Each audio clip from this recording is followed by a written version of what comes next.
During a brutal snowstorm, a compassionate young woman gave shelter to an elderly stranger. The following morning, a wealthy businessman appeared, bringing with him a revelation that would transform her world completely. Make sure to follow, leave a comment, and share this story now so we can keep bringing you more tales like this. Don't miss out. Here's how it all began. The fierce wind shook the windows of Pine Avenue Cafe as Emma Richards cleaned the counter yet again that evening. Outside, the town of Greenfield, Vermont had vanished beneath thick snow, buried by the harshest winter storm the area had seen in years, turning the peaceful community into a frozen wilderness. Her last few patrons had departed hours earlier, yet Emma couldn't convince herself to lock up early. The cafe had become her entire world, everything that remained of the aspirations she once held. "Would you like another refill?" she offered the older gentleman seated in the back corner, slowly sipping his coffee. Mr. Thompson was a loyal customer who made the 3-block walk every single day, no matter how harsh the weather, drawn by her delicious homemade pie and her willingness to listen. "I'd better not," he replied. "Margaret will be upset if my blood pressure goes up again." He pushed a $20 bill across the table toward her. "You ought to close, Emma. This weather is only getting more dangerous." Emma gave him a warm smile but declined. "I'll keep the lights on a little longer. Someone out there might need a safe place." As though her words had summoned it, the front door flew open, bringing with it a powerful gust of icy wind and swirling snow. Emma spun around, expecting to see the regular snowplow operator stopping in for coffee, but instead she saw an elderly woman stumbling through the doorway. She wore a jacket that offered little protection against the frigid conditions, her gray hair covered in snowflakes, her complexion frighteningly pale from the cold. "Goodness gracious," Emma rushed toward her, steadying the woman as she wobbled unsteadily. "Are you okay?" I couldn't find my way," the woman stammered, her voice shaking from the cold. "The cab left me on the wrong street. I can't locate my son's home." Emma guided her carefully to the closest booth. "Mr. Thompson, would you mind turning the heat up? I'll bring some hot tea." In just a few minutes, Emma had wrapped the woman in the emergency blanket kept beneath the counter and placed a hot cup of chamomile tea in her trembling hands. "Thank you so much, dear," the woman said, slowly regaining some color in her cheeks. "My name is Dorothy. Dorothy Hamilton. I'm Emma Richards." "You picked quite a day to get turned around in Greenfield," she said, sitting down across from her. "Where were you headed? Maybe I can point you in the right direction." Dorothy took a careful sip of her tea, her hand still unsteady. "My son lives in this town. I haven't visited him in, well, it's been 5 years now. I decided it was finally time to try and reconnect." Something about the woman's tone, regret mixed with longing and hope, resonated deeply with Emma. She understood what it meant to have fractured relationships and how much courage it took to repair them. "Do you have his address written down? I can arrange a ride once the roads become passable again." Dorothy fumbled through her handbag and pulled out a folded piece of paper. "Riverside Towers, Unit 1201. It should be on the northern side of town." Emma's eyebrows lifted slightly. Riverside Towers was the most prestigious building in Greenfield, an impressive glass structure filled with upscale apartments overlooking Crystal Lake. Whoever Dorothy's son was, he clearly had considerable wealth. "That's pretty far from here, especially with this storm," Emma said kindly. "The roads leading to that area might stay closed until morning." Dorothy's posture slumped with disappointment. "I should have called ahead, but I wanted it to be a surprise." A shadow of sadness crossed her features. "He's always so consumed with his business. I thought showing up unannounced might work better." "You're welcome to stay here as long as you need," Emma assured her, placing a comforting hand over the woman's. "The cafe isn't fancy, but it's warm and safe." Mr. Thompson rose from his seat, fastening his coat. "I should head home before my street becomes impassable." "You ladies take care," he nodded toward Dorothy. "You're in excellent hands with our Emma. She's got the biggest heart in Greenfield." After his departure, Emma busied herself preparing fresh coffee and warming up soup for Dorothy. The elderly woman watched her move efficiently around the cafe. "Do you own this establishment?" Dorothy inquired. Emma chuckled softly. "I just run it, although sometimes I pretend it's mine." She poured steaming vegetable soup into a bowl. "I've always dreamed of having my own restaurant." "It's lovely," Dorothy remarked, looking around at the well-worn but immaculate surroundings. The cafe had clearly seen many years of service, but Emma maintained it beautifully. The burgundy vinyl booths were spotless, the chrome accents polished until they gleamed. "It covers my expenses," Emma responded, placing the soup in front of Dorothy. "And I enjoy the customers. Everyone carries their own story." Dorothy observed her with remarkably perceptive blue eyes. "And what's your story, dear? A bright, kind-hearted young woman like yourself. Shouldn't you be running your own establishment by now?" Emma's smile wavered briefly. Life threw some curveballs. "My plans changed." She straightened her apron, avoiding Dorothy's penetrating gaze. "But that's all in the past. Eat your soup while it's hot." As the hours passed, the storm grew more intense. Emma contacted her manager to explain she was keeping the cafe open as an emergency refuge, then arranged a temporary bed for Dorothy in the small back office. The older woman had become exhausted, drained by her journey in the harsh cold. "I really should contact my son," Dorothy murmured as Emma helped her settle onto the compact sofa. "He might worry if he checks his building security feed and sees that I've arrived but haven't made it upstairs." Emma raised an eyebrow curiously. "Security feed? Nathan is very cautious about his privacy. He has the building management alert him about visitors." Emma handed her the cafe's telephone. "Go ahead and call him. Let him know you're safe here." Dorothy dialed, her expression tense. After several rings, she sighed heavily. Voicemail once again. She left a quick message explaining her location, then returned the phone to Emma. "He's likely in another business meeting. Nathan practically lives at his company. What line of work is he in?" Emma asked, helping Dorothy get comfortable on the sofa. "He founded Hamilton Technologies, developed software that revolutionized everything, apparently." Dorothy's voice carried both pride and melancholy. "He was always exceptionally intelligent, even as a child. Sometimes too clever for his own good." Emma stopped moving. Hamilton Technologies was among the biggest tech corporations in the Northeast. Its founder and CEO, Nathan Hamilton, was notorious in business circles for his aggressive business tactics and uncompromising management approach.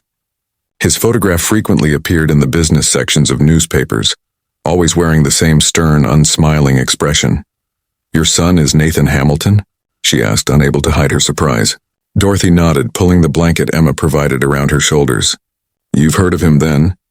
"Everyone in Vermont knows about him," Emma said carefully. She didn't mention that most of what she'd heard wasn't complimentary. Ruthless, emotionally detached, impossible to satisfy. These were the whispers that followed Nathan Hamilton's reputation. "He wasn't always like, whatever you've heard," Dorothy said quietly, as though reading Emma's thoughts. "After his father passed away, something shifted inside him. He constructed walls, pushed everyone away, including me." Her eyes grew distant. "Especially me." Emma felt a wave of sympathy. Regardless of what Nathan Hamilton had become, he had once been somebody's little boy, someone who could still inspire his elderly mother to brave a dangerous blizzard seeking reconciliation. "Get some rest now," she said gently. "I'll be nearby if you need anything." As Dorothy drifted into sleep, Emma returned to the empty cafe. The snow kept falling in thick, mesmerizing sheets accumulating against the windows. She probably should have felt frightened by the storm's ferocity, concerned about power failures or frozen plumbing, but instead she experienced an unusual sense of calm. For the first time in years, she had nowhere else she needed to be. Nobody making demands on her time or energy, just a quiet cafe, a sleeping woman, and the peaceful silence of snow blanketing everything outside. Emma was cleaning tables when headlights suddenly pierced through the swirling snow. A large black SUV pulled up against the curb, its tires crunching through the deep snowdrifts.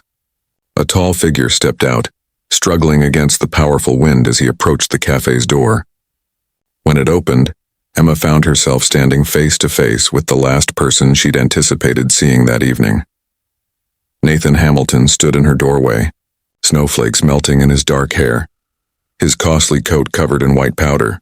His appearance, so recognizable from news photographs, was even more striking in person, all sharp features and focused intensity. Blue eyes the exact same shade as Dorothy's, scanning the empty cafe until they fixed on Emma. "I'm looking for Dorothy Hamilton," he stated immediately, his deep voice crisp and businesslike. "She left a voicemail saying she was at this location." Emma straightened, meeting Nathan Hamilton's penetrating stare with practiced composure. 5 years managing a cafe had prepared her to handle challenging customers, and she suspected the man standing before her epitomized the word challenging. "Mr. Hamilton," she responded calmly, "your mother is resting in my office." She was severely chilled when she arrived here. Something flickered briefly in his expression. Concern, perhaps. Though it vanished so quickly, Emma wondered if she'd actually seen it. "Take me to her." It wasn't a request but a command. Emma folded her arms. "She's sleeping." The exposure and exhaustion wore her out. "I didn't fight my way through a blizzard to be refused access to my own mother." His tone remained controlled, but a cold edge crept into it. "And I didn't risk keeping this place open during a dangerous storm to have someone barge in and disturb an elderly woman who desperately needs rest," Emma countered in the same tone, lifting her chin slightly. "She's protected. She's comfortable. She'll be delighted to see you when she wakes up."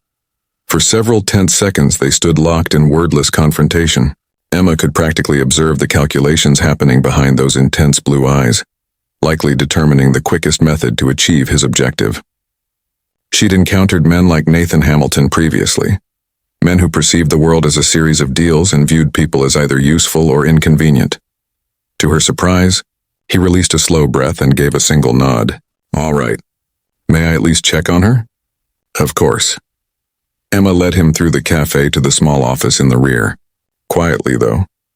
Nathan followed silently, his footsteps making no sound despite his size. Emma cracked the door just wide enough for him to glimpse Dorothy sleeping peacefully on the office sofa, covered in blankets, her color restored. "She wanted to surprise you," Jessica whispered. "Got disoriented in the storm. Your address was in her bag." Nathan studied his mother's peaceful face, his expression impossible to interpret. "She didn't inform me she was coming." "Families are complicated," Emma replied simply, closing the door softly. Back in the cafe, she gestured toward a booth. "Coffee? You look like you could use some warmth yourself." He appeared ready to decline, then glanced toward the intensifying storm outside. "Thank you." Emma poured 2 cups, sliding one across the table as she seated herself opposite him. She observed as he removed his expensive wool coat, revealing a charcoal suit that likely cost more than she earned in 3 months. "How did you locate her?" Nathan asked after tasting the coffee, his eyebrows rising slightly in evident surprise at its quality. She stumbled in half-frozen, mentioned her taxi had left her at the wrong address, Emma explained, wrapping her hands around her mug. She talked about wanting to make amends. Nathan's jaw tightened almost imperceptibly. "My mother has a flair for theatrical moments. Braving a blizzard at her age transcends theatrical," Emma observed. "Seems more like fierce determination." "You don't understand anything about our circumstances," he responded sharply. "That's true," Emma acknowledged with a shrug. "But I know she could have frozen to death trying to reach you. That communicates something significant." Nathan studied her with renewed interest. Most people approached him cautiously, either intimidated by his reputation or dazzled by his wealth. This cafe manager addressed him like an equal, as though his position and fortune were irrelevant. "Do you know who I am?" he asked abruptly. Emma couldn't suppress the small amused smile that curved her lips. "Is that the question you pose to everyone you encounter?" For a moment he looked taken aback. Then unexpectedly the corner of his mouth twitched. "Only those who aren't impressed by my presence." "I'm impressed by people who earn admiration, not those who expect it," she replied, sipping her coffee. "But yes, your mother mentioned you run Hamilton Technologies. And I'm Emma Richards. I manage this cafe." She gestured at the modest but clean establishment around them. Nathan's eyes narrowed slightly as he assessed her appearance. The simple black dress beneath her apron, the lack of expensive jewelry, the sensible shoes. Yet something about her demeanor, the precision of her speech, didn't align with the surroundings. "Just the manager?" he pressed. "Currently," she answered. Her tone made clear the subject was off limits. Nathan leaned back, his analytical mind assembling the puzzle before him. Emma Richards wasn't what she seemed. Her hands, though slightly roughened from work, displayed the refined care of someone not raised for manual labor. Her vocabulary and bearing suggested education, and the way she'd confronted him without fear or flattery indicated experience navigating power dynamics. "How long have you worked here?" he inquired casually. Long enough to recognize when someone's interrogating me, she replied with a raised eyebrow. Why the curiosity about my employment history, Mr. Hamilton? Nathan, he corrected automatically. And I'm curious about the woman who prevented my mother from freezing to death. The howling wind rattled the windows, underscoring the storm's severity outside. Emma checked her watch. The roads are deteriorating. You might be stranded here overnight as well. Nathan frowned, retrieving his phone. I have a driver standing by. Even four-wheel drive has limitations in this weather. The plows have stopped operating until daybreak. He tapped at his screen, his frown deepening. You're correct. Routes to Riverside are blocked. Welcome to my improvised emergency shelter, then, Emma said, standing to collect their empty mugs. There's a staff room upstairs with a cot. Probably not up to your usual accommodations, I'm sure, but it's clean and heated. Nathan watched as she moved efficiently behind the counter, rinsing mugs and wiping surfaces. There was an economy to her movements, a precision that again struck him as incongruous. Most people became fidgety or anxious under his sustained observation.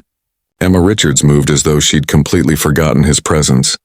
How did you end up here? He asked finally. Managing a cafe in Greenfield doesn't seem like your... He trailed off. My what? She challenged. Original career trajectory, he finished carefully. Emma's hand paused briefly on the counter. Life has a way of altering our paths when we least anticipate it. Before Nathan could continue, a crack of thunder sounded outside, followed by the lights flickering ominously. Moments later, darkness enveloped them. Perfect timing, Emma muttered. She moved with surprising confidence through the darkness, locating a flashlight beneath the counter. Its beam illuminated her face from below as she explained. The backup generator should activate for critical systems, but the main lights won't return until power's restored. Do you need assistance? Nathan asked, already removing his suit jacket. Emma's flashlight beam caught his movement. Well, the CEO knows how to work with his hands. I wasn't raised in a boardroom, Miss Richards, he replied dryly. Could have fooled me, she murmured. Check the circuit breaker by the rear door while I locate candles.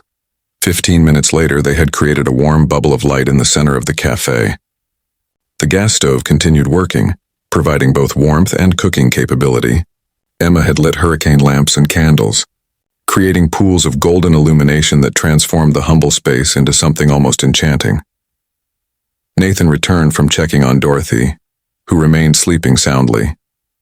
Good, Emma said, handing him a steaming mug of fresh coffee. The generator is powering the essential systems and space heaters in the office and staff room, cold but not freezing. Their fingers touched during the exchange, and Emma felt an unexpected spark of awareness.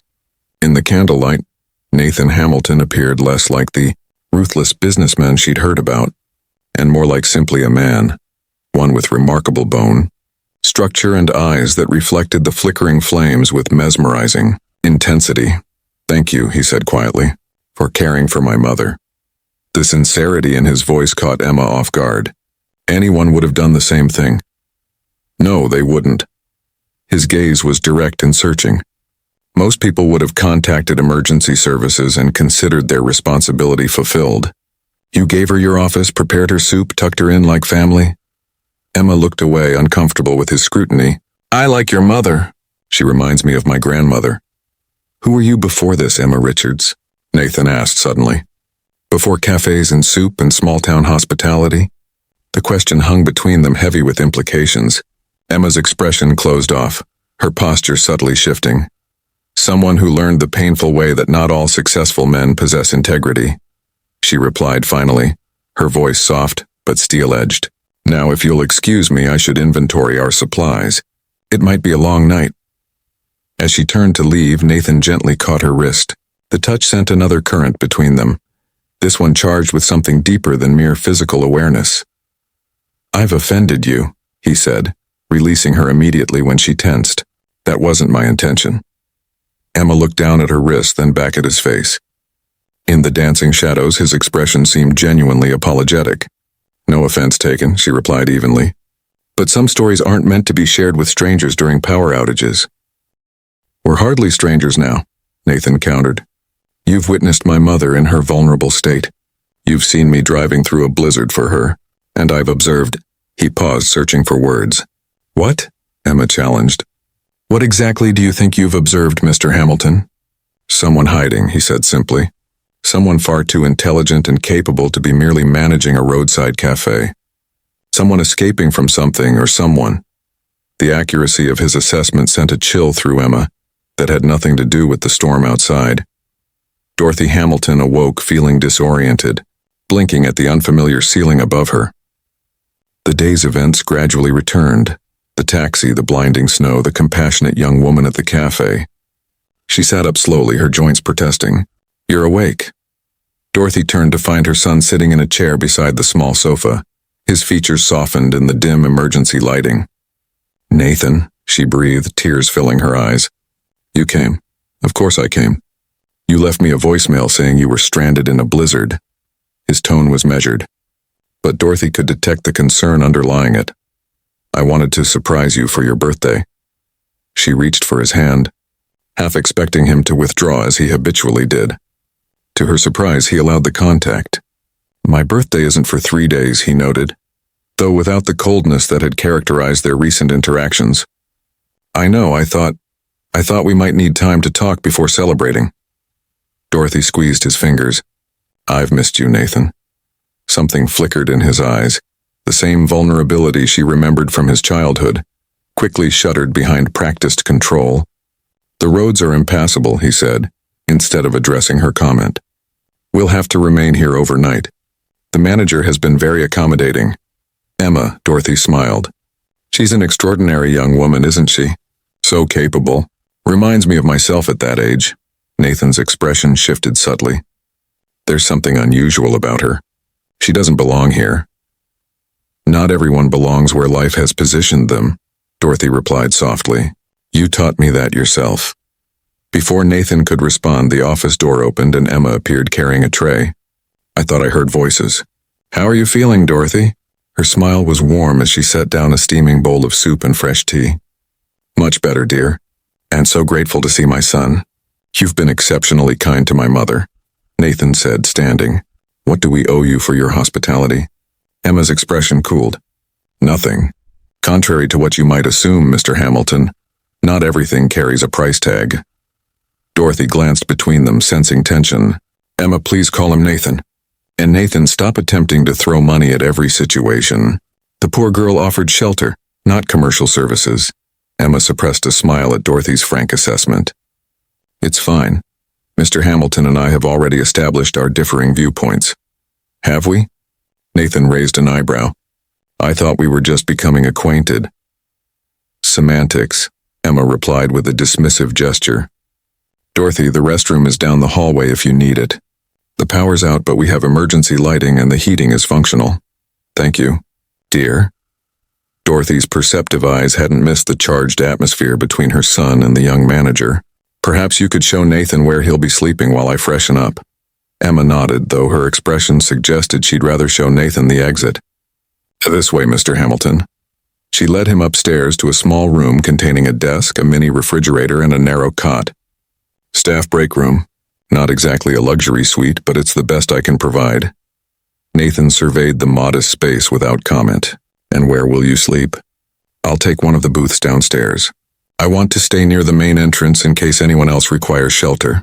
He frowned. Take the cot. I'll sleep in a booth. I'm not giving the CEO of Hamilton Technologies a backache on my watch, Emma retorted. The last thing I need is a lawsuit because you couldn't properly code after sleeping on vinyl upholstery. Despite himself, Nathan felt his lips twitch. Is that your professional assessment? Just practical risk management. She turned to leave, but he stepped into her path. Why do I get the distinct impression you're trying to avoid being alone with me? He asked, his voice lower than before. Emma met his gaze evenly. Because you're accustomed to women seeking your company, not avoiding it. Touché.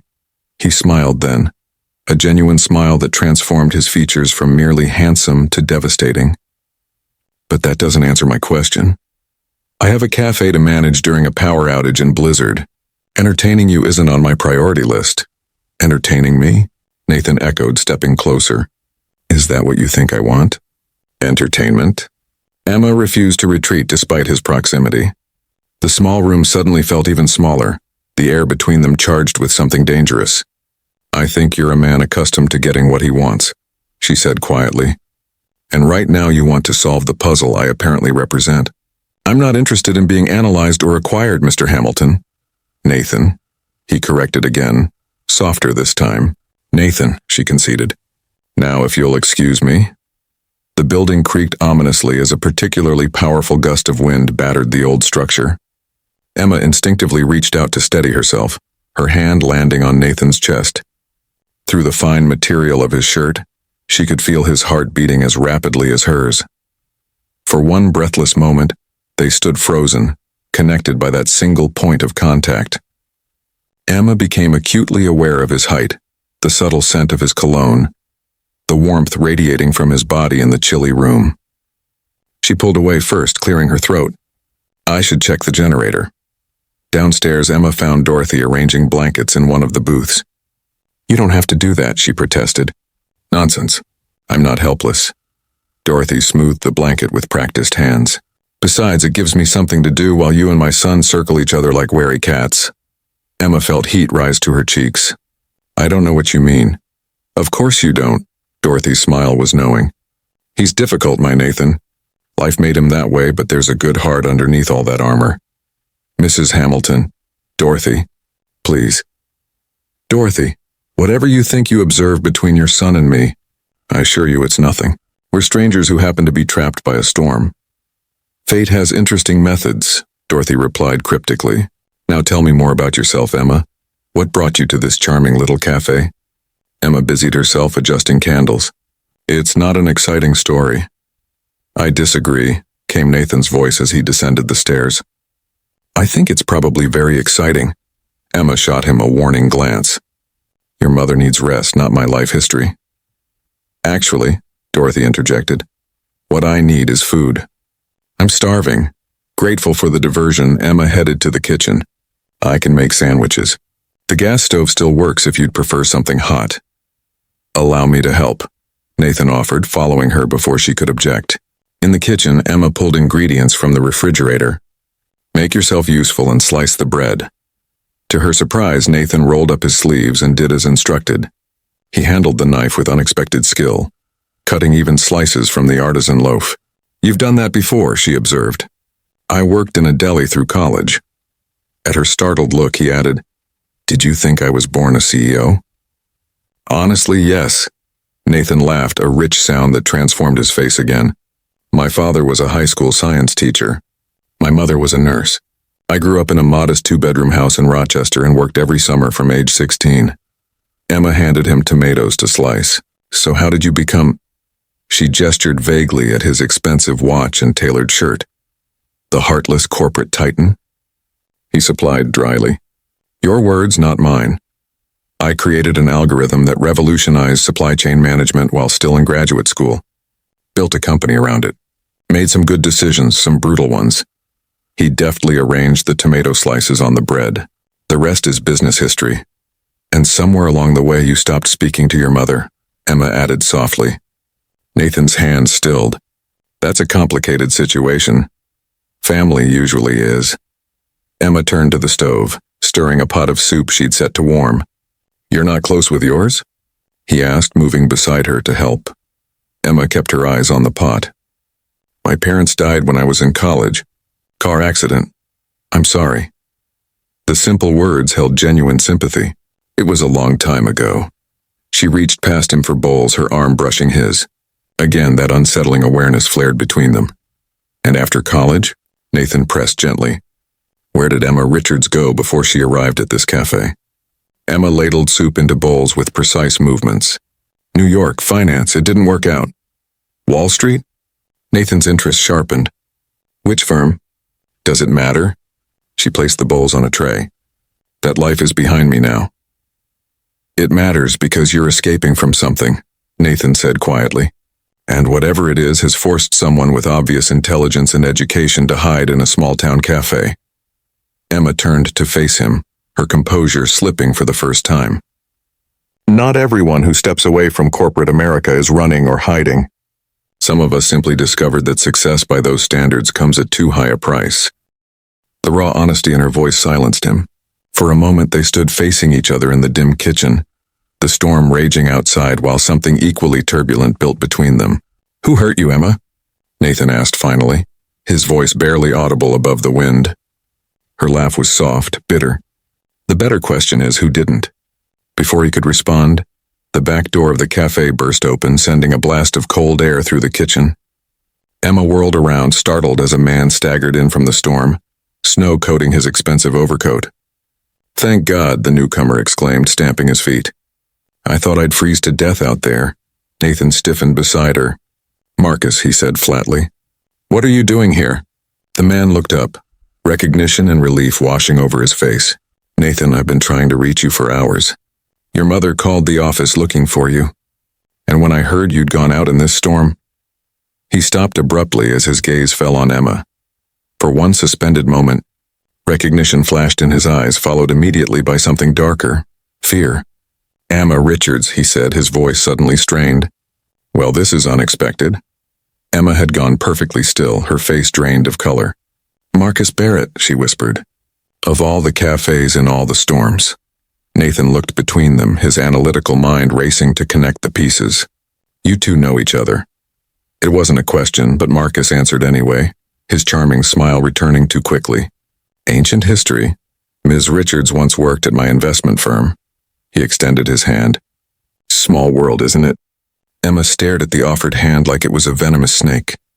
"Very small," she agreed, not moving to take it, and getting smaller by the minute. The kitchen seemed to shrink around them, the air suddenly thick with tension. Nathan looked between Emma and Marcus, noting the rigid set of Emma's shoulders and the forced casualness in Marcus's smile. "Ms. Richards was one of our brightest analysts," Marcus continued smoothly when the silence stretched too long. "Left quite suddenly, as I recall." "I had my reasons," Emma replied, her voice steady despite the pallor of her face. "Compelling ones." Marcus removed his snow-dusted coat, hanging it as if he owned the place. "Water under the bridge, surely." He turned to Nathan. "When Dorothy called looking for you, I was concerned. The roads are treacherous. You drove all this way because my mother called the office?" Nathan's skepticism was evident. "I was already in Greenfield for the TechCore acquisition meeting when I couldn't reach you." Marcus shrugged. "You know how I worry." Emma wordlessly gathered the food she'd prepared onto a tray. "I should take this to Dorothy." As she tried to pass, Marcus shifted, blocking her path. "Let me help you with that, Emma. We have so much to catch up on." "I've got it," she said flatly, sidestepping him. Nathan observed the interaction with growing suspicion. "Marcus, a word?" He gestured toward the walk-in pantry away from the kitchen's main area. Once inside, Nathan didn't mince words. "What history do you have with her?" Marcus raised his eyebrows. "Straight to the point, as always. She worked at Barrett Capital for about 18 months. Promising career until she had some kind of breakdown. Ethical crisis, she called it." He shook his head. "Shame, she had potential. And that's all? What else would there be?" Marcus's smile didn't reach his eyes.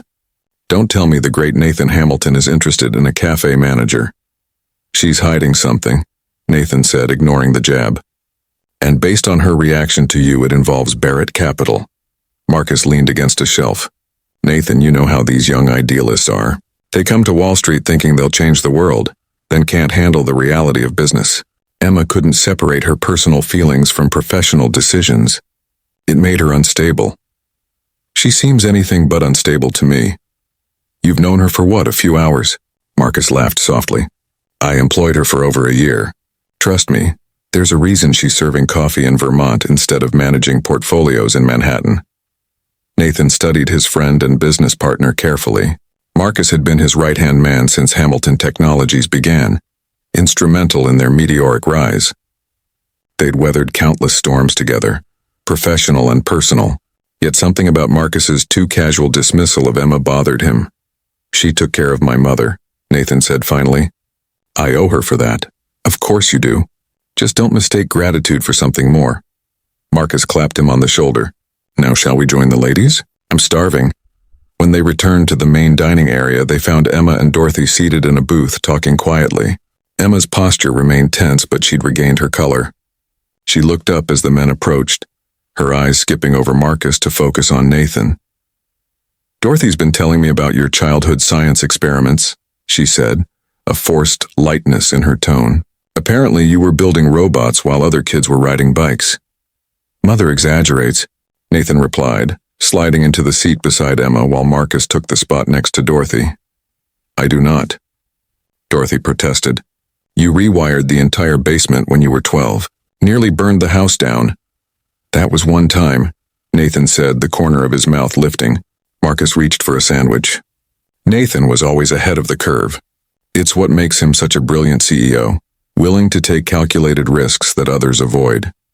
Even when those risks affect people's lives? Emma asked, her question seemingly innocent but with an undercurrent that made Nathan look at her sharply. Business always affects lives, Marcus replied smoothly. The trick is focusing on the greater good rather than individual sentimentality. And who decides what that greater good is? Emma pressed. Those with the vision and authority to make such decisions, Marcus answered. Wouldn't you agree, Nathan? All eyes turned to him. Nathan considered his response carefully, aware of the sudden weight his words carried in this strange tableau. I believe in ethical business practices, he said finally. Profit without principle is ultimately unsustainable. Emma's expression remained neutral, but he caught a flicker of surprise in her eyes. Noble sentiments, Marcus remarked, though sometimes difficult to apply in practice, as Emma discovered.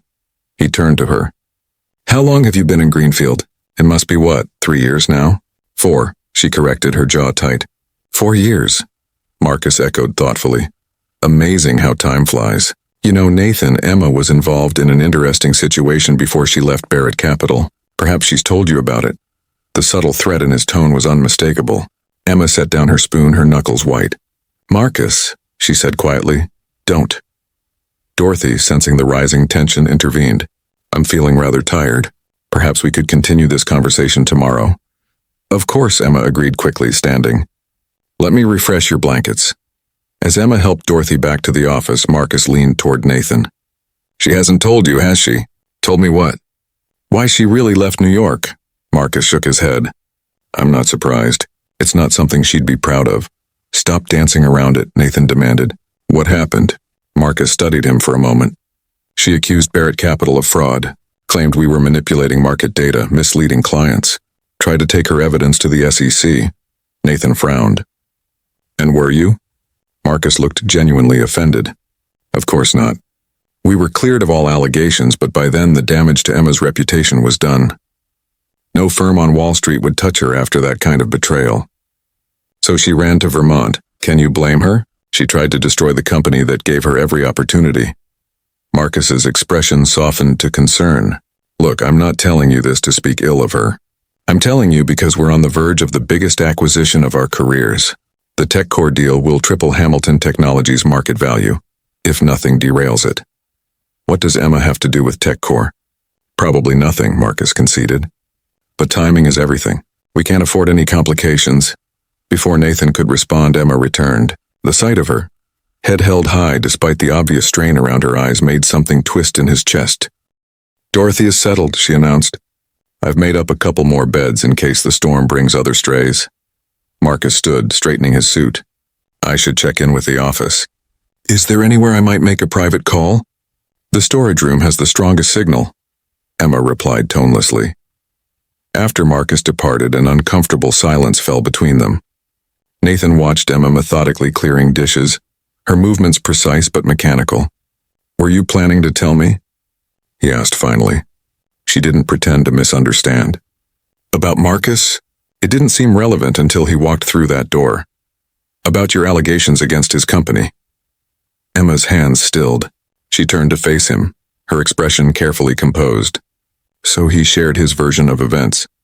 He says you accused Barrett Capital of fraud, that the allegations were investigated and dismissed. Is that all he said? She asked, a bitter smile touching her lips. Should there be more? Emma studied him for a long moment. Would it matter if there were? Marcus Barrett is your friend and business partner. I'm just the woman who happened to shelter your mother during a storm. The distance in her voice bothered him more than it should have. I prefer to form my own judgments. Based on what? You barely know me, Nathan. I'm a good judge of character. So was I once. She turned back to the dishes. Look how that worked out for me. Nathan stepped closer, invading her space until she was forced to face him again. Tell me your side. Why? So you can decide which of us is lying. She shook her head. I don't need to justify myself to you. Damn it, Emma. He caught himself, lowering his voice. I'm trying to understand. No, you're trying to protect your business interests. Her eyes flashed with sudden anger. Marcus made sure to mention your big acquisition, didn't he? Warned you that I might be a complication. Nathan's silence confirmed her suspicion. That's what I thought. She moved to step around him, but he caught her arm. What did you find at Barrett Capital? He asked quietly. For a moment it seemed she might tell him. Then the back door opened again as Marcus returned, his timing impeccable as always. Sorry to interrupt, he said, though his smile suggested he was anything but sorry. Nathan, I need to speak with you about the TechCore situation. Something's come up. Emma pulled her arm from Nathan's grasp. I should check the generator anyway. As she disappeared into the back, Marcus handed Nathan his phone. You should see this email that just came through. Nathan scanned the message, his expression hardening. This data can't be right. That's what I thought. But I've triple-checked the figures. Marcus took the phone back. TechCore's valuation was inflated. If we'd gone through with the acquisition at the agreed price, we'd have overpaid by millions. At best, Nathan finished grimly. At worst, we could have been accused of knowingly engaging in securities fraud. Marcus ran a hand through his hair. We dodged a bullet, Nathan. How did you find this? One of our analysts caught it, pure luck. But it makes me wonder how many other deals might have similar issues lurking in their financial reports. Nathan frowned, his mind racing through implications. We need to overhaul our due diligence process. Exactly my concern. Marcus hesitated. There's something else. The analyst who caught it found Emma Richards' name on some of the original TechCore prospectus documents from her time at Barrett Capital. What are you suggesting? I'm not suggesting anything, just noting a curious coincidence. Marcus's expression was neutral. She had access to the early TechCore financials. Then she makes fraud allegations against Barrett. How she's mysteriously back in your orbit just as we're about to acquire TechCore. That's quite a conspiracy theory. Is it? The woman who tried to destroy my company just happens to be here with your mother the night before our biggest deal? Marcus shook his head. I don't believe in coincidences that convenient. Nathan wanted to dismiss Marcus's suspicions, but years of business instinct kept him from doing so outright. Emma Richards was hiding something, that much was clear. And timing was indeed suspicious. I'll talk to her, he decided. Get to the bottom of it. Just be careful, Marcus warned. She's convincing. Trust me. I learned that the hard way. When Emma returned, she found the two men huddled in conversation. They broke apart at her approach, and the sudden silence spoke volumes. The way Nathan looked at her, more guarded than before, analytical rather than curious, told her everything she needed to know. The generator should last through the night, she reported, her voice professional and distant. If you gentlemen will excuse me, I have some inventory to complete before morning. Emma, Nathan called after her. We need to talk. She paused, not turning around. I think your business partner has said everything that needs saying, Mr. Hamilton. The formality stung. You haven't told your side. Would it make a difference? She glanced back, her smile sad. Some battles aren't worth fighting twice. Later that night, as the storm howled outside, Nathan found himself unable to sleep on the narrow cot. The TechCore situation demanded his attention, but his thoughts kept circling back to Emma Richards, the hurt in her eyes when she'd realized he was doubting her, the resignation in her voice. A soft knock interrupted his ruminations. He opened the door to find Dorothy standing there wrapped in a blanket. Mother, you should be resting. I've had quite enough rest. She moved past him into the small room. We need to talk about Emma. There's nothing to discuss. Don't lie to me, Nathan. I raised you. Dorothy settled onto the edge of the cot. Marcus Barrett has poisoned your mind against her, hasn't he? Nathan sighed. It's complicated. There's history between them. Professional conflicts that could impact our business. And that's all that matters to you. Business? Dorothy's disappointment was palpable. That girl saved my life today, and you're letting that snake turn you against her without even hearing her story. I tried to hear her story. She wouldn't tell me. Would you, in her position, after the way you looked at her just now? Dorothy shook her head. I may be old, Nathan, but I know a good soul when I meet one. And I know when my son is making a terrible mistake. What would you have me do? Dismiss legitimate business concerns because she was kind to you? I would have you remember that not everyone is motivated by profit and power.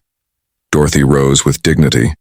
Your father would be disappointed to see what you've become. The words hit Nathan like a physical blow. Before he could respond, a commotion downstairs drew their attention. Stay here, he instructed, heading for the stairs. In the main dining area, he found Emma confronting Marcus, their voices low but intense. You have no right, she was saying, fury evident in every line of her body. No right to come here and threaten me again. Threaten? I'm simply having a friendly conversation about old times. Marcus's smug smile vanished when he noticed Nathan. There you are. Emma and I were just reminiscing. It didn't sound like reminiscing, Nathan observed coldly. Mr. Barrett was just leaving, Emma announced, arms crossed defensively. Apparently the storm has cleared enough for travel. Marcus shrugged. The plows came through. Roads to the north are passable now. He collected his coat. Nathan, we should leave too. The TechCore situation requires our immediate attention. TechCore, Emma repeated, the word like ice on her tongue. Of course. It all makes sense now. Something in her expression made Nathan pause. What do you know about TechCore? Before she could answer, Marcus interrupted. Nathan, this is hardly the time or place. We have a crisis to manage. It was TechCore, wasn't it? Emma's gaze never left Nathan's face. That was what I found. The fraud at Barrett Capital, it involved TechCore. The word hung in the air between them. Marcus's face hardened, his charm evaporating like snow on a hot engine. You're delusional, he snapped. Nathan, we need to leave now. But Nathan didn't move, his eyes locked on Emma's. Explain. Emma straightened, years of suppressed fury and vindication coursing through her veins. 4 years ago, I discovered irregularities in TechCore's financial reports while working at Barrett Capital. Multiple reports systematically altered to inflate their value. When I brought my concerns to management, her gaze flicked to Marcus. I was told to adjust my findings. She's lying, Marcus interjected. TechCore's financials were thoroughly vetted. By whom? Emma challenged. The same team you instructed to falsify data. The same analysts who mysteriously all received promotions after I was discredited. Nathan held up his hand, silencing Marcus's retort. Continue, he told Emma. She drew a steadying breath. When I refused to participate, I was removed from the TechCore account. A week later, I found evidence that the manipulation went beyond TechCore. It was systematic. Barrett Capital was artificially inflating the value of multiple companies before acquisition deals. Preposterous, Marcus scoffed. If there had been any truth to these allegations, the SEC would have... The SEC investigation was a sham, Emma cut in, because by the time I gathered enough evidence to approach them, someone had already altered the original data. My access credentials had been used to make changes I never authorized. It made it appear I was the one committing fraud. A heavy silence followed her words. Marcus's face had gone still, too still. And Nathan's analytical mind registered the unnatural composure. Not outrage, not shock, calculation. You were set up, Nathan said quietly. Yes, Emma's eyes never left his. By the time I realized what had happened, I'd been fired for ethical violations, blacklisted from every financial institution in New York. My former colleagues were warned not to associate with me. My reputation was destroyed. So you ran, Nathan concluded. I didn't run, Emma corrected, chin lifting. I was pushed out, threatened with litigation if I pursued my claims. With no job, mounting legal bills, and suddenly toxic to every firm in Manhattan, I had to start over. Convenient story, Marcus interrupted, his voice smooth again, but ultimately unprovable. You destroyed the evidence, Emma retorted, but you didn't get all of it. Marcus went very still. What do you mean? Emma's smile was cold. Insurance policy. Before my access was revoked, I made copies. I may have been naive about how far you'd go to silence me, but I wasn't stupid. You're bluffing, Marcus said, but his face had paled slightly. Am I? She turned to Nathan. The TechCore acquisition you're pursuing. What made you suddenly question their valuation tonight? Nathan's expression revealed nothing. Data inconsistencies, specifically revenue projection anomalies, discrepancies between reported earnings and actual cash flow. Emma nodded. The same issues I flagged 4 years ago, I'm guessing. Only the numbers are probably worse now because they've had years to compound the fraud. Dorothy had appeared at the base of the stairs, watching the confrontation with concern. Nathan, he didn't turn. It's all right, Mother. Go back to bed. No, Dorothy said firmly, approaching. I don't think it is all right. Not if what I'm hearing is true. Marcus recovered his composure, assuming his most reassuring smile. Mrs. Hamilton, I assure you this is just a misunderstanding. Ms. Richards has a personal vendetta. Young man, Dorothy interrupted. I was married to a high school science teacher for 40 years. I know what integrity looks like, and right now I don't see it in you. Marcus's smile froze. With all due respect, enough. Nathan's voice cut through the tension. Marcus, did you know about the TechCore fraud? There was no fraud, just aggressive accounting practices common in, did you know? Each word fell like a hammer. For the first time, Marcus looked uncertain. You're not seriously taking her side. After everything we've built together, she's nobody, Nathan. A failed analyst who couldn't handle the pressure of real business. Answer the question. Marcus's expression hardened. Fine. Yes, I knew TechCore was cooking their books. Everyone knew. It's how the game is played. We would have fixed it after acquisition, restructured their reporting, and no one would have been the wiser. Except the shareholders who would have paid an inflated price, Emma pointed out. The employees who would have lost jobs in the restructuring. The pension funds invested in both companies. Collateral damage, Marcus dismissed. The kind of casualties Nathan has never hesitated to accept in pursuit of growth. Isn't that right, partner? Nathan's expression remained impassive, but Emma saw something shift in his eyes. Regret, perhaps, or recognition. You said you have evidence? Nathan asked Emma, ignoring Marcus's attempt to implicate him. I do. Not here, obviously. It's in a safe place. Alleged evidence, Marcus corrected, which conveniently can't be produced right now. I don't need to produce it right now, Emma replied evenly. Just explain what it contains. The original TechCore reports. Emails directing analysts to alter data. The access log showing my credentials being used while I was demonstrably elsewhere. She turned to Nathan. Do you want to know how deep it goes? How many other acquisitions were based on fraudulent data? She's lying, Marcus insisted, a hint of desperation entering his voice.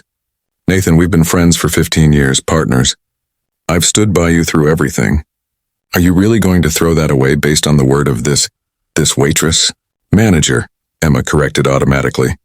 Nathan remained silent, weighing, evaluating. Emma could almost see the calculations happening behind his eyes. Loyalty versus truth, friendship versus integrity, the empire he'd built versus the foundation it stood on.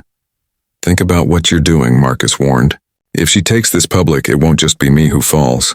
Hamilton Technologies has been involved in every major deal Barrett Capital has structured for the past decade. Your reputation, your company— Stop. Nathan's voice was quiet but final. You're making my decision easier with every word, Marcus. Dorothy moved to stand beside Emma, placing a supportive hand on her arm. The simple gesture of solidarity brought unexpected tears to Emma's eyes. Marcus looked between them in disbelief. You can't be serious, Nathan. Everything we've built was built on fraud, apparently. Nathan's face had hardened to granite. Get out. You'll regret this, Marcus hissed. When your stock plummets and the lawsuits start, I said get out. Nathan stepped forward, his height and presence suddenly intimidating. Now, before I call the authorities and have this conversation in front of witnesses with badges. For one tense moment, it seemed Marcus might refuse. Then, with deliberate calm, he straightened his coat. This isn't over, he said quietly. Not by a long shot. After Marcus stormed out, the cafe fell into heavy silence. Emma realized she was trembling, adrenaline and relief and lingering fear coursing through her veins. I should check if he's actually left, she murmured, needing a moment alone to compose herself. Let him go, Nathan replied, still watching the door. We have bigger concerns now. Dorothy squeezed Emma's arm gently. I'll make us some tea.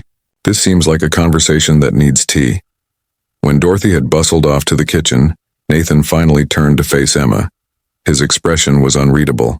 You've had this evidence for 4 years, he said. Why didn't you use it? Emma sank into a booth, suddenly exhausted.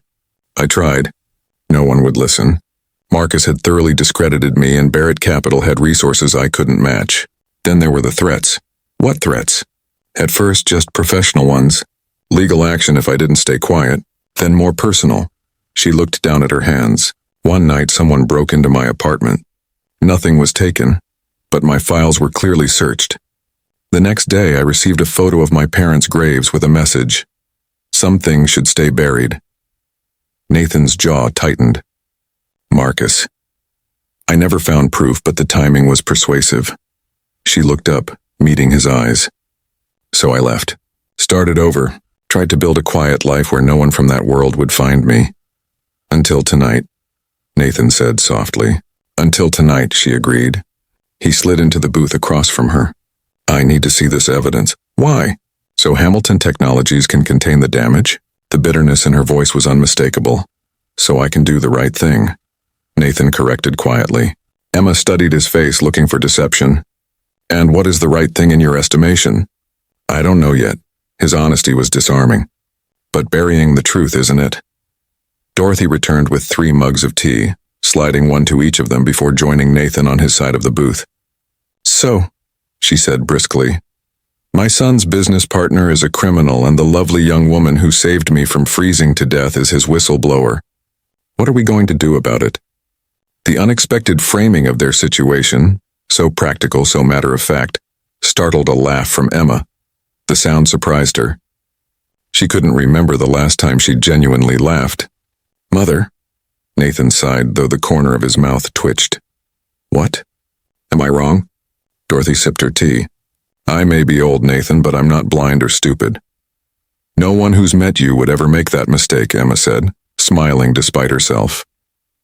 Then stop dancing around each other and make a plan. Dorothy set down her mug with finality. Emma has evidence. Nathan has influence. Between you, you can fix this mess. It's not that simple, Nathan began. It never is, Dorothy agreed. But doing the right thing rarely is. Emma watched as Nathan's expression softened, looking at his mother. For all their estrangement, the bond between them was evident. A shared moral clarity that cut through complications. The evidence is in a safe deposit box, Emma said after a moment. In Boston, Nathan nodded. Once the storm clears, we'll go there together. And then, she pressed, and then we bring the truth to light. Properly this time, with resources Marcus can't intimidate or outmaneuver. Your company will survive? Hamilton Technologies is more than its partnerships, Nathan finished firmly. The foundations are solid, even if some of the structures built on them aren't. Dorothy beamed at her son, pride evident in every line of her face. That's my boy. For the first time in years, Emma allowed herself to feel hope. Fragile, but real. It won't be easy. Marcus has powerful friends, deep pockets. So do I, Nathan reminded her, a spark of the ruthless businessman returning, but now directed toward a worthy target. And unlike Marcus, I don't have to hide from the truth. Dorothy yawned, breaking the intensity of the moment. Well, this has been quite an evening. I think I'll try to get some more sleep before dawn. She patted Emma's hand. Don't worry, dear. My son can be stubborn and sometimes arrogant, but when it matters, he makes the right choices. After Dorothy had gone, Emma and Nathan sat in companionable silence, the storm outside beginning to ease, much like the turbulence between them. I'm sorry I doubted you, Nathan said finally. You had reason to, Emma acknowledged. Loyalty to friends is admirable even when misplaced, not at the expense of truth. The warmth of his touch, the sincerity in his eyes made something shift inside Emma, a wall beginning to crumble, a door long closed starting to open. Why are you helping me? She asked softly. You could have left with Marcus, protected your company, your reputation. Perhaps I'm tired of being the ruthless CEO everyone expects. His thumb traced gentle circles on her wrist. Or perhaps I found something more important than quarterly projections and market share in a small-town cafe during a blizzard. She smiled skeptically. Stranger things have happened. His answering smile transformed his face, warming his eyes. My mother would say it was fate. And what would Nathan Hamilton say? He considered her question seriously, that sometimes we need to get lost to find what we're really looking for. Outside, the first pale light of dawn began to illuminate the snow-covered landscape. The storm had passed, leaving behind a world transformed, pristine, unblemished, full of new possibilities, much like the feelings taking root between them. 6 months later, Emma stood before the floor-to-ceiling windows of Nathan's penthouse, watching snow drift lazily over Greenfield. The view of Crystal Lake at sunset was breathtaking, painted in shades of gold and crimson, but her attention was on the headline blazing across her tablet screen. Barrett Capital executives indicted for securities fraud. Quite the anniversary gift, Nathan said, joining her at the window. He wrapped his arms around her from behind, his chin resting atop her head. 6 months isn't an anniversary, Emma corrected, leaning back against him. It's a milestone. 6 months since a blizzard and a lost mother changed everything, he murmured, pressing a kiss to her temple. I'd call that worth celebrating. The past 6 months had been a whirlwind. The evidence in Emma's Boston safe deposit box had proven devastating, not just for Marcus Barrett, but for an entire network of financial manipulation that had infected multiple firms. The SEC investigation this time had been thorough and uncompromising, thanks in no small part to Nathan's influence and resources. Hamilton Technologies had weathered the storm. The company's stock had taken an initial hit when Nathan publicly disclosed the fraudulent practices within their partner companies, but his transparency and commitment to reform had ultimately strengthened their position. Investors respected integrity, it turned out, especially when backed by decisive action. I still can't believe it's finally over, Emma said, setting down the tablet. 4 years of looking over my shoulder and now, justice, Nathan finished. Though I'm not sure 15 years in federal prison is enough for what Marcus did to you. It's not about the punishment. It's about the truth finally being acknowledged. She turned in his arms to face him, and about reclaiming my life. Nathan traced the curve of her cheek with his thumb. Speaking of which, have you given any more thought to my offer? After the evidence had been secured and the legal proceedings begun, Nathan had offered Emma a position heading up a new ethics and compliance division at Hamilton Technologies. The role would leverage her financial expertise while establishing industry-leading standards for transparent business practices. I'm still considering it, she replied, though her smile suggested otherwise. Working for my boyfriend seems complicated. Then make it uncomplicated, Nathan suggested, his tone casual despite the sudden intensity in his eyes. How exactly would I do that? Marry me instead. Emma froze, certain she had misheard. What did you just say? I said, Nathan repeated, pulling a small velvet box from his pocket. Marry me instead. He opened it to reveal a stunning emerald ring set in platinum. Then you'd be working for my wife, not the other way around. How do you figure that? Emma asked, her voice unsteady as she stared at the ring. Because you'd own me heart and soul. His usual confidence wavered slightly. You already do. Emma looked up from the ring to his face, seeing vulnerability there she once thought impossible from the ruthless CEO she'd first met. This is sudden, is it? 6 months of 14-hour days rebuilding my company's ethical framework together, learning to trust again, both of us, falling asleep going over SEC testimony and waking up in each other's arms. His smile turned wry. Mother says we've been married in all but name since the night of the blizzard. Your mother, Emma laughed, is a romantic meddler. My mother, Nathan corrected, is never wrong, especially about what's good for me. Emma took the ring box from his hand, studying the emerald. Why not a diamond? Because you're not conventional. You're rare, valuable, and the exact color of your eyes when you're about to challenge me on something ridiculous I've said in a meeting. His smile softened. Also, diamonds remind you of Wall Street, and I wanted something that only reminded you of us. You've thought this through, she said, impressed despite herself. I'm thorough, he agreed, then added with uncharacteristic uncertainty, Emma, you haven't answered me. She looked up at him, at this man who had transformed from the cold, ruthless CEO to someone who fought for truth and justice alongside her, who had risked his company and reputation to do what was right, who looked at her now not as a conquest or an asset but as an equal, someone to build a life with. Before I answer, she said carefully, I need to know something. If I say yes, am I accepting a job as well as a proposal? Because I'm not sure. The job offer is separate, Nathan interrupted. Accept it, decline it, counteroffer. That's business. This, he gestured to the ring, is personal, the only merger I care about right now. In that case, Emma said, slipping the ring onto her finger, I accept. The proposal, that is. The job offer still requires negotiation. Joy transformed Nathan's face as he lifted her off her feet in an exuberant embrace. I wouldn't expect anything less. He set her down gently. Name your terms, future Mrs. Hamilton. Oh no, she laughed, wrapping her arms around his neck. I'm keeping Richards professionally. You'll have to earn having your name on my office door. Challenge accepted, he murmured against her lips.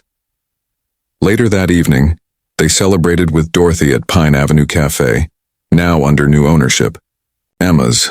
She had purchased it with part of the substantial settlement she'd received when Barrett Capital's fraudulent practices were exposed.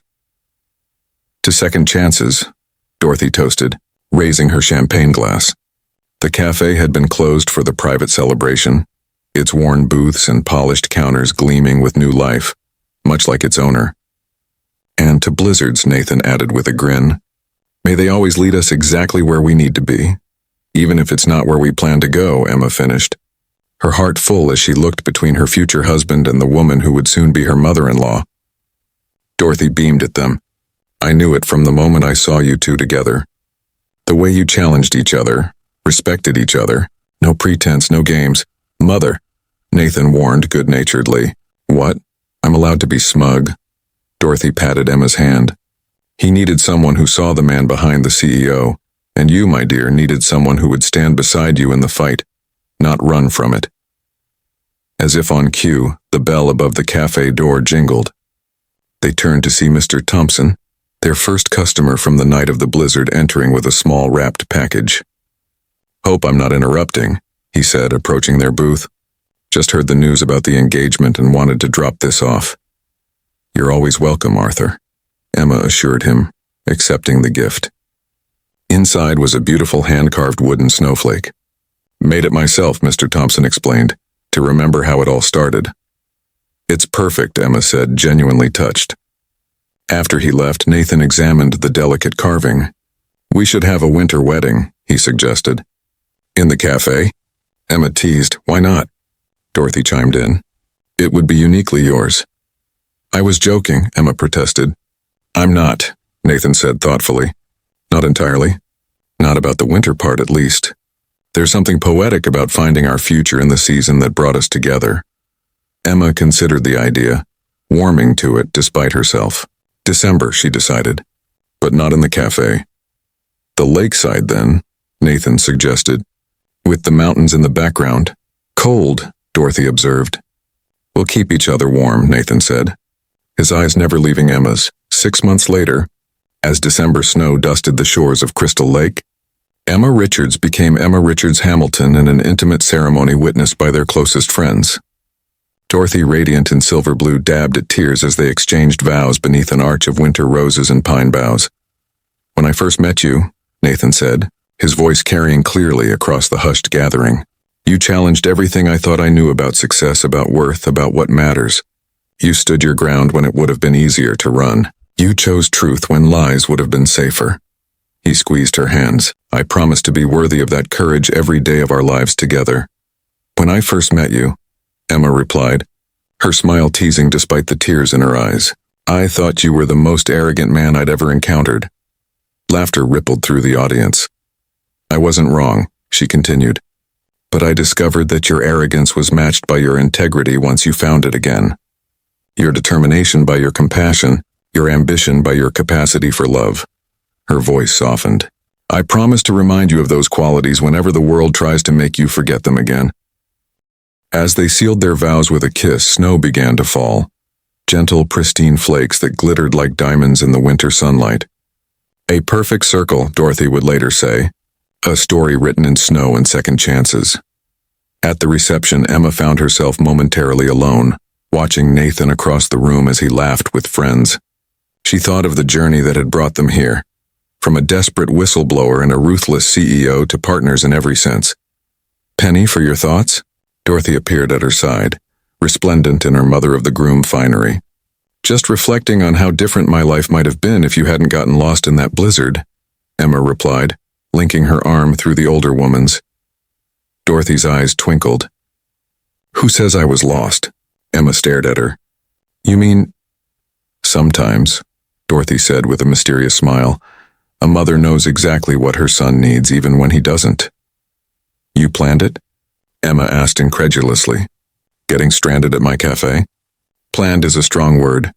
Let's say I created an opportunity. The blizzard was just fortunate timing. She patted Emma's hand. The taxi driver was very well compensated, I assure you. Before Emma could respond, Nathan joined them, sliding his arm around his new wife's waist. What are you two conspiring about? Your mother was just explaining. How happy I am that you found each other, Dorothy interrupted smoothly. A perfect match, as if fate itself arranged it. You're a meddling mother, Emma murmured, though her eyes danced with amusement. What was that, dear? Dorothy asked innocently. Nothing, Emma laughed, leaning into Nathan's embrace. Just agreeing about fate. As they moved to the dance floor for their first waltz as husband and wife, Nathan pulled her close. You look like you're keeping a secret, he observed. Emma smiled up at him, snowflakes catching in her lashes. I'll tell you someday when we're old and gray and still arguing about ethics violations in board meetings. Promise? He asked, spinning her beneath the twinkling lights. Promise, she agreed, rising on tiptoe to kiss him. Outside, snow continued to fall, covering Greenfield in a fresh blanket of possibility, a reminder that sometimes the most perfect endings begin with unexpected storms and the courage to shelter someone in need.